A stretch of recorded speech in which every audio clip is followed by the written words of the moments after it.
For 25 days, Americans have been demanding from the country's civic and corporate leaders their plans to tackle police brutality and systemic racism during protests that have gripped the nation following the killing of George Floyd.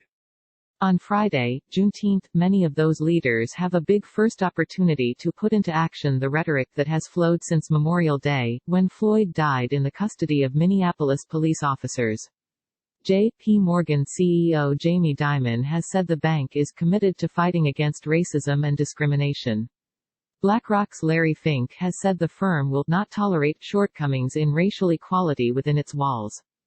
Activists hope that that opportunity, albeit symbolic, will be part of the path to change. Symbols are cultural artifacts that move forward and advance things. You need those symbols as things because that's how movements become institutionalized, said Dr. Lynn Perry Wooten, Dean of the Dyson School of Applied Economics and Management at Cornell University. June 19 is celebrated as Juneteenth, the anniversary of the day in 1865 that Union forces announced in Texas that slaves were free, more than 2 years after President Abraham Lincoln signed the Emancipation Proclamation. That delay is a symbol of freedom not yet fully realized for blacks in America, notes Creative Collective of NYC, a creative agency that works with the Black Lives Matter movement.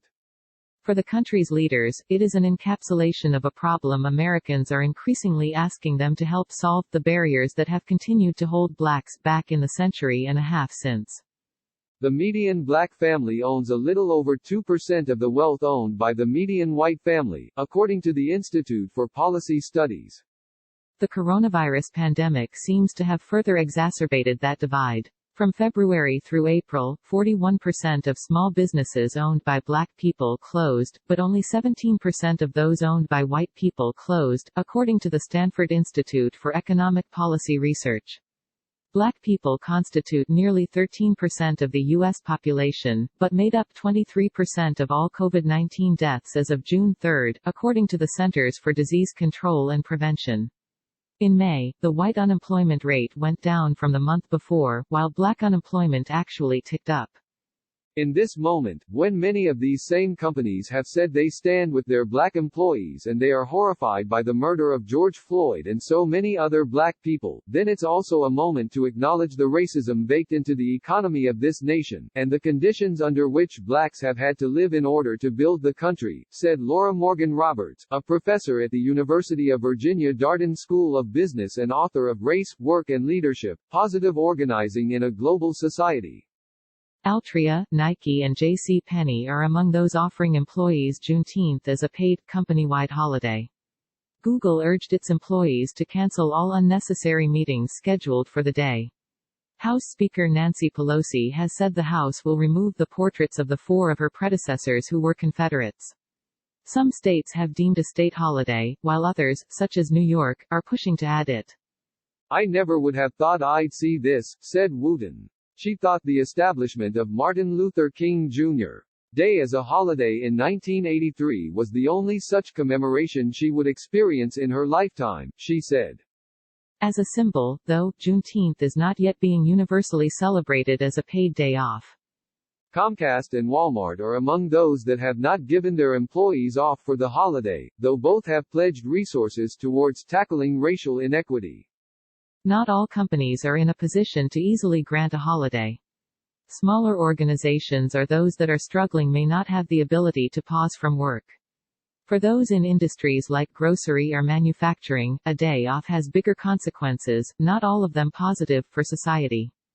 And without care, symbols can be quickly lost. Memorial Day is as often seen as a day for cookouts and beach visits as it is for taking a moment to commemorate those who died in active duty. Oreo owner Mondelez is calling the paid day off it's offering employees a day of reflection, to address concerns it could otherwise be viewed as a 3-day weekend, said Lori Guzzanati, head of corporate and government affairs at the company. Mondelez is offering internal and external resources to help employees make the best use of this time. What we heard from our colleagues is that they wanted to keep that day to give the space for reflection and learning, she said. Facebook is commemorating the holiday with a mandatory day of learning and is canceling all other corporate meetings, though not giving employees the day off. But the social media giant is also dealing with the reality that 6 years into diversity efforts, its workforce has gone from 3% black to 3.8%. The company on Thursday announced it is committing $200 million to black-owned businesses and organizations. It also committed to increasing the representation of people of color in the company's leadership positions by 30% over the next 5 years. Juneteenth is the first marker post-national outrage. We definitely would not see all of this attention otherwise, said Karen Boykin-Towns, senior counselor at communications firm Sard Verbinnen and vice chairman of the NAACP National Board of Directors. If this is a marker, 6 months from now, we should expect to hear of tangible actions from companies and governments that really look to address the systemic racism that plagues us. In 6 months, there will be a litany of questions investors, customers and employees can ask, including these, Boykin-Towns said. Darden's Roberts offered further questions. If the answers are unsatisfactory, customers have power, Roberts said. She noted that the 1955-56 Montgomery bus boycott, which was triggered by Rosa Parks and helped Martin Luther King Jr. emerge as a national leader, was a consumer-driven event. If that hadn't cost the bus company money, they wouldn't have thought about integrating the buses, she said. Disclosure: Comcast is a parent company of CNBC. CNBC's Melissa Repko and Salvador Rodriguez contributed to this story.